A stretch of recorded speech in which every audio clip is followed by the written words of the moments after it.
এই কনকনে শীতের ভিতর কি অবস্থা বন্ধুরা, শীতের মধ্যে যাই হোক আপনারা ভিডিও বানানো ছাড়বেন না, যাই পারেন তাই ভিডিও বানাবেন। আর ভিডিও বানানো অনেক সমস্যা হয়ে যেতেছে, কোনো সমস্যা না, যা রান্না করেন যা করতে পারেন তাই করবেন, তাই চেষ্টা করবেন করার জন্য। যারা আমার মতো নতুন আছেন অকর্মার দেখি তারা অবশ্যই কিছু না কিছু ভিডিও তৈরি করে ছাড়বেন, আর পেজে অবশ্যই সময় দিবেন, মন নষ্ট করবেন না, মন খারাপ করবেন না। বছরের প্রথমে কেউ পেজে কাজ করে অবহেলা করবেন না, অবশ্যই কাজটা চালিয়ে যান, মনোযোগ দিয়ে সফলতা পাবেন ইনশাল্লাহ। একদিন কাজ করেন, কাজ করতে থাকেন, একদিন অবশ্যই সফলতা হবে ইনশাল্লাহ।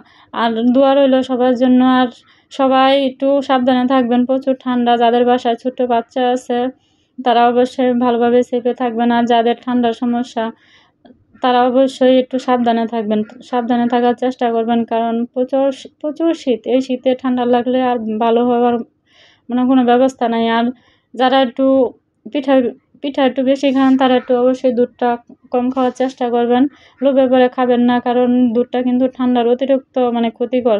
আর যাদের ঠান্ডার সমস্যা আছে, ঠান্ডাজনিত সমস্যা, তাদের কিন্তু দুধের পিঠা খাওয়াতে, ঠান্ডা পিঠা খাওয়াতে কিন্তু তাদের মাথা ব্যথা উঠলে মানে ঠান্ডা লাগবে, এই মাথা ব্যথা 4-5 দিন আর কি যাবৎ ভালো হবে না। তাই সবাই সাবধানে থাকবেন, একটু ভালোভাবে থাকবেন। আর পেজের কাজটা করেন, মনোযোগটা অবশ্যই ভালো লাগবে। ভালো না লাগলেও লাগাতে হবে, কিছুই করার নাই। পেজ যেহেতু খুলছেন কাজ তো করাই লাগবে। যাই হোক, আমি আজকে ট্যাংরা মাছ দিয়ে টমেটো দিয়ে আর কি রান্না করছিলাম। তো আমার ট্যাংরা মাছটা খুবই পছন্দের মাছ, খুবই ভালো লাগে আর কি। ট্যাংরা মাছটা, দেশি ট্যাংরা মাছটা খুবই ভালো লাগে এভাবে আমার রান্না করলে।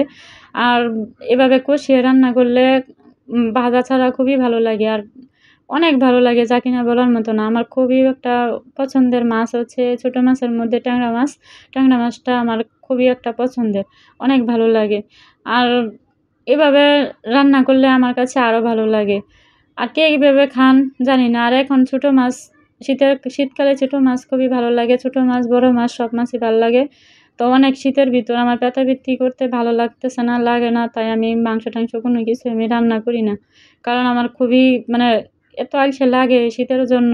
তো কোনো রকম আর কি রান্নাটা করি, তো খাওয়া লাগে তাই রান্নাটা করি আর কি।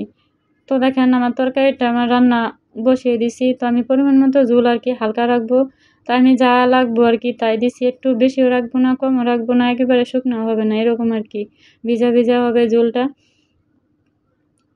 তো সবাই নিজের দিকে খেয়াল রাখবেন, সবাই ভালো থাকবেন, সাবধানে থাকবেন, বাচ্চাদের সাবধানে রাখবেন, অবশ্যই ভালো থাকবেন। দেখেন আমার তরকারিটা হয়ে গেছে, এই যে দেখেন কতটা সুন্দর হয়েছে। আসলে মাটির চুলা রান্না খুবই ভালো লাগে, অসাধারণ। দেখেন কতটা সুন্দর হয়েছে, আমার খুবই ভালো লাগে খেতে। আপনারাও খাবেন, ভালো লাগবে। আল্লাহ হাফেজ, সবাই ভালো থাকবেন, নিজের খেয়াল রাখবেন, শুভকামনা।